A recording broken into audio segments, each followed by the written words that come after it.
இந்த பதிவு எதுக்குன்னா, ஒரு சில பெண்கள் வந்து என்னோட வீட்டுக்காரர் என்ன சரியாவே பாசமா பாத்துக்கல, என் கூட டைம் ஸ்பெண்ட் பண்ணல, அன்பா இல்ல, நான் எது பண்ணாலும் குறை சொல்றாங்க, ஏதோ ஒன்று சொல்லிட்டு இருக்காங்க, என் மொத்தத்தில் என்ன பார்த்தாலே பிடிக்கலன்னு சொல்லுவாங்க. கண்டிப்பா நான் அவங்கள சொல்றது நீங்க தப்பா புரிஞ்சுக்கிட்டு இருக்கீங்கன்றதுதான் நான் சொல்லுவேன். நான் பிடிக்காம யாரும் கல்யாணம் பண்ணிக்க மாட்டாங்க. யாரோ ஒரு சிலர் அது போல இருப்பாங்க, எல்லாரும் கிடையவே கிடையாது. நீங்களும் அவங்கள புரிஞ்சுக்கிட்டு அன்பா நடந்துக்கணும். கண்டிப்பா உங்களை பார்த்து உடனே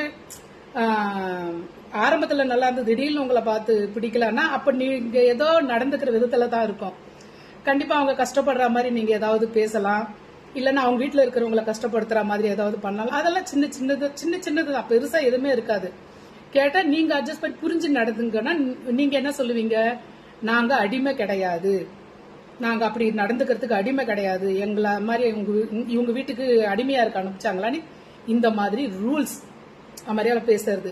முதல்ல இது அதெல்லாம் விட்டுட்டா குடும்பம் நல்லா இருக்கும், நீங்க சந்தோஷமா வாழலாம். நான் எதுக்கு சொல்ல வரேன்னா, நான் ஒரு எங்க வீட்டுக்காருக்கு நான் உயிர், எப்படி சொல்றது, அந்த அளவுக்கு பிடிக்கும். அதுக்கு ஒரு காரணம் இருக்கு. நான் ஒரு போட்டோ காட்டுறேன், அதை பாருங்க. எனக்கு 17 வயசுல தான் எனக்கு கல்யாணம் ஆச்சு. 17 வயசுலயே கல்யாணம் பண்ணிட்டாங்க. அப்ப எனக்கு பசி கூட எதுவுமே தெரியாது, வயிற்று வலின்னு தான் சொல்லுவேன். அதுக்கான வீடியோ என் அம்மா வீடியோ போடுறப்ப கண்டிப்பா நான் அதெல்லாம் போடுறேன். நான் இது பேசுறதுக்கு அதுக்காக கிடையாது நேரம். என்னோட வீடியோ போட்டோ ஒண்ணு காட்டுறேன். நான் ஏன் காட்டுறேன்னு சொன்னா, எங்க வீட்டுக்காருக்கு என்ன ஏன் பிடிக்கும், இப்பவும் சரி யார் என்ன சொன்னாலும் என் மேல அவ்வளவு உயிரியை வச்சுட்டு இருப்பாரு. நான் ஒரு வீடியோ காட்டுறேன், அப்புறம் நான் பேசுறேன். இந்த போட்டோ பாருங்க, இந்த போட்டோ பாருங்க. எனக்கு அந்த போட்டோல 26 வயசு, என்னோட பெரிய பையன், நானு என்னோட பெரிய பையன், எங்க வீட்டுக்காக சின்ன பையன் பாருங்க, பாத்துக்குங்க. நான் அப்புறம் நான் கிளியரா நான் அந்த வீடியோ எல்லாம் நான் உங்களுக்கு போடுறேன். இந்த முகத்தை பாத்துக்குங்க.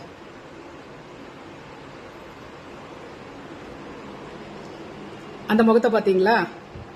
எனக்கு மாடர்னா இருக்கணும்னா ரொம்ப ரொம்ப பிடிக்கும். இப்பவும் அப்படிதான், பேரம் பேத்தி இருக்காங்க, இருந்தாலும் எனக்கு மாடர்னா இருக்கணும்னா பிடிக்கும். இப்பவே இருக்கேன்னா அப்ப நான் சின்ன வயசுல எனக்கு எவ்வளவு பிடிச்சிருக்கும். ஆனா அந்த பொட்டு அதெல்லாம் பாத்தீங்களா, அவருக்கு காட்டன் சாரி கட்டினாதான் பிடிக்கும். இது போல பெரிய பொட்டு வைக்கணும், ஜடை நீட்டா போட்டு நல்லா பெரிய பெரிய பொட்டு வைக்கணும், அது போல இருக்கணும் அவருக்கு. ஆனா என்ன மாடர்னா இருந்த பொண்ணு அவருக்காக அப்படியே மாறிட்டேன். 17-18 வயசுலயே மாறிட்டு அவருக்கு பிடிச்ச மாதிரியே இருந்தேன். அது அவருக்கு ரொம்ப ரொம்ப பிடிக்கும். இப்ப என்ன சொல்லுவார் தெரியுமா, இப்போ மாடர்ன் ட்ரெஸ் போடு, ஜீன்ஸ் பேண்ட் போடு, டிஷர்ட் போடு, எனக்கு பிடிக்கும். அப்ப எனக்கு பிடிச்ச மாதிரி நீ இருந்த, உன்னோட ஆசைங்களுக்காக நீ இப்ப நல்லா இரு, எனக்கு அப்படிதான் எனக்கு பிடிக்கும்ன்றதுனால, அப்ப பிடிக்கும்ன்றதுனால அதெல்லாம் இப்ப போட சொல்லுவாரு. நான் கொஞ்சம் ஆலோசிப்ப பாக்குறவங்க என்ன சொல்லுவாங்க, பாக்குறவங்க என்ன ஒண்ணு சொல்லுவாங்க, நமக்கு ஒன்னும் யாரும் எதுவும் பண்ண போறது இல்ல, நம்ம கஷ்டம் தான் நம்ம சாப்பிடுறோம். இருந்தாலும் மத்தவங்க குறை சொல்றதுக்கு எது வாய்ப்பு கொடுக்கணும்னு நினைப்பேன். இருந்தாலும் எங்க வீட்டுக்காரர் பிடிச்ச மாதிரி தான் நான் இருப்பேன், அது வேற விஷயம். என் பசங்களும் சொல்லுவாங்க, நீங்க அந்த மாதிரி நல்லா இருங்கம்மா, உங்களுக்கு பிடிச்ச மாதிரி இருங்க சொல்லிட்டு. என் பெரிய பையன்னா, சின்ன பையனாவது கொஞ்சம் அவங்க அப்பா எப்படி இருந்தாரோ அது போல இருப்பா போல. என் பெரிய பையன்னா எல்லாம் பார்த்து பார்த்து, அம்மா என்ன மாடர்னா இருங்கம்மா சொல்லிட்டு நல்லா பார்த்துப்பாங்க. நான் ஏன் நான் இதை சொல்ல வரேன்னா, நான் குடும்பத்துக்காக அவங்களுக்காகவே வாழ்ந்தேன், எல்லாமே அவங்களுக்கு பிடிச்ச மாதிரியே வாழ்ந்தேன். அப்ப நான் அடிமையா சொல்லுங்க, நான் அடிமையா? நானு அவங்களுக்கு பிடிச்ச மாதிரியே வாழ்ந்தேன். இன்னைக்கு என்னை பத்தியே ஆலோசிக்கிறாங்க. அது என் புருஷனா இருந்தாலும் சரி, குழந்தைங்களா இருந்தாலும் சரி, எனக்கு என்ன சார்ந்த ஒரு சில உறவுங்க, ஒரு சிலர் இருக்காங்க, அவங்களா இருந்தாலும் என்னை பத்தி ஆலோசிப்பாங்க. ஏன்னா நான் எல்லாருக்காகவும் ஆலோசிப்பேன், எனக்காக நான் ஆலோசிச்சதே இல்லை. அதுக்காக தான் சொல்றதுங்க, மற்றவங்களுக்கு பிடிச்ச மாதிரி நம்ம நடந்துக்குன்னு வச்சுங்க, நம்ம வாழ்க்கை நிம்மதியா இருக்கும், சொர்க்க வாழ்க்கை. எப்பவுமே நம்ம மகாராணி வாழ்க்கை வாழலாம். அதை விட்டுட்டு எல்லாத்துக்குமே புரிஞ்சிக்காம நம்ம என்ன அடிமையா, உங்களுக்காக நான் ஏன் இருக்கணும்னா, அப்ப அவங்களுக்கு எப்படிங்க நம்ம மேல பாசம் வரும்? விட்டு கொடுக்கிறவங்க கெட்டே போக மாட்டாங்க, யாருக்கு யாரும் அடிமை கிடையாது. நம்ம எங்கெங்க ஜெயிக்கணும்ல, வார்த்தைகள்ல ஜெயிக்கணும்னு நினைச்சுக்கங்கன்னு வச்சு வாழ்க்கையில தோத்துடுவீங்க. வார்த்தையில தோத்துடுங்க, பேசுறதுல தோத்துடுங்க, வாழ்க்கையில ஜெயிப்பீங்க. என்னோட அனுபவத்தை நான் சொல்றேன். இன்னைக்கு நான் உண்மையிலே நான் மகாராணி மாதிரி வாழறேன். அதுக்கு காரணம் அந்த வயசுல இருந்து நான் விட்டு கொடுத்ததுதான். நான் அடிமையா, நான் அன்னைக்கு நான் அடிமையா நினைச்சிருந்தேன்னு வச்சுக்கோ, என்னை தூக்கி ஒரு மூலையில போட்டிருப்பாங்க. இன்னைக்கு எனக்கு இந்த மரியாதையே இருக்காது. எங்க போனாலும் எல்லா இடத்துலயும் எனக்கு மரியாதை இருக்கு. ஏன்னா அவங்க பசங்களை பாரு, அப்படி ஏன் புருஷன் எல்லாருமே சொல்லுவாரு, என் பொண்டாட்டி மாதிரி யாருமே இல்லைன்னு சொல்லுவாங்க. அவருக்கு பிடிக்காது ஒண்ணு செய்ய மாட்டேன். அவர் பார்வையிலேயே புரிஞ்சுப்பேன், முகத்தை வச்சே புரிஞ்சுப்பேன். ஓகே, அவருக்கு ஏதோ பிடிக்கல எதுன்னு சொல்லிட்டு. அவருக்காக, குடும்பத்துக்காக, என் மாமியாரெல்லாம் இன்னைக்கு ரொம்ப ரொம்ப அமைதியா இருக்காங்க. அவங்க கிட்ட எல்லாம் நான் எவ்வளவு அனுபவிச்சிருக்கேன் தெரியுமா? கொஞ்சம் நெஞ்சம் கிடையாது. பிரச்சனைன்னு வந்தா அவங்க அக்கா தங்கச்சிங்க எல்லாம் வருவாங்க, அடிக்கவே வந்திருக்காங்க என்ன, ஏன் பெரிய மாமியார் எல்லாம் கூட. அப்படியெல்லாம் நான் பட்டு இருக்கேன். நான் இன்னைக்கு சந்தோஷமா இருக்கேன். அன்னைக்கெல்லாம் நான் காது வரலாம் வாயை போட்டுட்டு இருந்தேன்னு வச்சுக்க, இன்னைக்கு எனக்கு மரியாதை இருக்காது. விட்டு கொடுத்தோன்னு வச்சுக்கோங்க, வாழ்க்கையில ஜெயிச்சிருவோம். நான் ஜெயிச்சிருக்கேன். அதனால என்ன போல பெண்களுக்கு, மனைவிங்களுக்கு நான் சொல்றேன், இத ஒரு நல்ல இதுவா எடுத்துக்கினீங்கன்னு வச்சுக்கோங்க, கண்டிப்பா உங்களுக்கு தினைக்கும் திருநாள் தான், தினைக்கும் பண்டிகை தான். பண்டிகை எப்போ ஒரு வாட்டி வரதில்ல. தீபாவளி, பொங்கல், தமிழ் வருஷ பிறப்பு, தெலுங்கு வருஷ பிறப்பு, தினைக்கும் பண்டிகை தான்.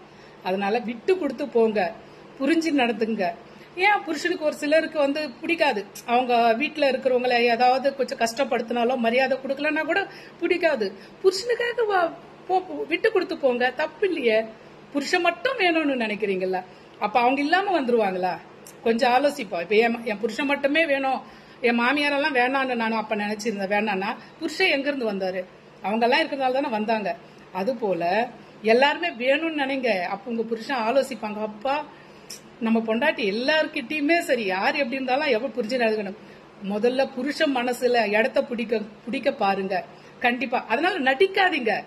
நிறைய பேர் நடிக்கிறாங்க, நான் கண் கூட நிறைய பேரை பார்த்துட்டு இருக்கேன். நான் பார்த்து பார்க்காம போவேன், நடிக்கிறாங்க. இப்போ நடிக்கிறதுக்கும் இயல்பா இருக்கிறதுக்கும் வித்தியாசம் இருக்குங்க. அதனால நடிக்காதீங்க, கண்டுபிடிச்சிருவாங்க. கண்டுபிடிச்சிட்டாங்கன்னு வச்சுங்க, உங்க நடிப்பு இது நடிக்கிறீங்கன்னு தெரிஞ்சு போச்சுங்க சுத்தம். நீங்க உண்மையா இருந்தா கூட கண்டிப்பா உங்களை நம்பவே மாட்டாங்க, நீங்க நடிக்கிறீங்கன்னு தான் நினைப்பாங்க. முடிஞ்ச வரலும் மனசாட்சிக்கு துரோகம் இல்லாம எல்லாரோடமே, வீட்டுல இருக்கிறவங்கள எல்லாரோடமே அன்பா இருங்க, அனுசரிச்சு போங்க. வாழ்க்கையில ஜெயிச்சிடலாம். ஏன்னா ஜெயிக்க பிறந்தவங்க நம்ம எல்லாம், புரிஞ்சுதுங்களா? சாதிக்க பிறந்தவங்க. ஒரு குடும்பத்துல ஜெயிச்சிட்டோம்னு வச்சுக்கோங்க, எங்க போனாலும் ஜெயிச்சிருவோம். படிச்சிருந்த என்ன பலன்? வெளியில போய் ஆபீஸ்ல வேலை எல்லாம் செஞ்சு கூட பலன் கிடையாது. ஒரு குடும்பத்துல ஜெயிக்கலன்னா எங்க போனாலும் எங்கேயுமே ஜெயிக்க முடியாது. இது தனிப்பட்ட என்னோட கருத்து. இத கொஞ்சம் ஃபாலோ, இதுக்கு அட்லீஸ்ட் ஒருத்தர் 2 பேராச்சு இத புரிஞ்சு நடந்துக்குன்னா நல்லா இருக்கீங்கன்னா, கண்டிப்பா நான் கடவுளை பிரார்த்திக்கிறேன், எல்லாருமே நல்லா இருக்கணும். புரிஞ்சு நடந்துங்க, புருஷனுக்கு பிடிச்ச மாதிரி நடந்துங்க, புரிஞ்சு இங்க யாருமே, மறுபடியும் சொல்றேன், யாருக்கு யாரும் அடிமை கிடையாதுங்க. விட்டு கொடுத்து போங்க, கெட்டு போக மாட்டீங்க. ராணி வாழ்க்கை அது பட்டு கம்பளம் போட்டு வரவேற்பாங்க. இன்னைக்கு நான் அப்படிதாங்க இருக்கேன். அதுக்காக தான் என்னோட இதுல தான் சொல்றேன், மத்தவங்களோடதெல்லாம் சொல்லல. அன்னைக்கு பொறுமையா இருந்தேன், இன்னைக்கு நல்லா இருக்கு. அன்னைக்கு எல்லாரும் வேணும்னு இருந்தேன், என்ன வெறுப்பெல்லாம் பேசியிருக்காங்க, ரொம்ப நான் கஷ்டப்பட்டிருக்கேன், ரொம்ப அவமானப்பட்டிருக்கேன். இன்னைக்கு நல்லா இருக்கேன், புருஷனுக்கு சமானமா நான் கஷ்டப்பட்டிருக்கேன். நான் ஏன் கஷ்டப்படணும்? என் அம்மா என்ன அப்படி வளர்த்தாங்க, இப்படி வளர்த்தாங்க, நான் அங்க வெள்ளித்தட்டுல தின்ன, தங்கத்தட்டுல தின்னன்ட்டு கர்வம் இல்லை எனக்கு. என் புருஷனுக்காக, குடும்பத்துக்காக, என் குடும்பத்துல சார்ந்தவங்களுக்காக நான் கஷ்டப்பட்டேன். இன்னைக்கு எல்லார்கிட்டயுமே பின்னாடி பேசிக்கிறதுக்கு அவங்களோட இயல்பு, பின்னாடி பேசுறதுக்கு கவலைப்படக்கூடாது, நம்ம அதை மதிக்க கூடாது. நேர்ல பேசுறாங்க, நல்லபடியா பேசுறாங்க, கண்டிப்பா பின்னாடி கூட முடிஞ்ச வரல என்ன தப்பா யாருமே பேச மாட்டாங்க. அதை மீறி பேசுறாங்கன்னா அவங்க என்ன பார்த்து பொறாமையில பேசுறாங்க, அப்படிதான் நான் எடுத்துப்பேன். நான் சொல்றேன் சரிதானே?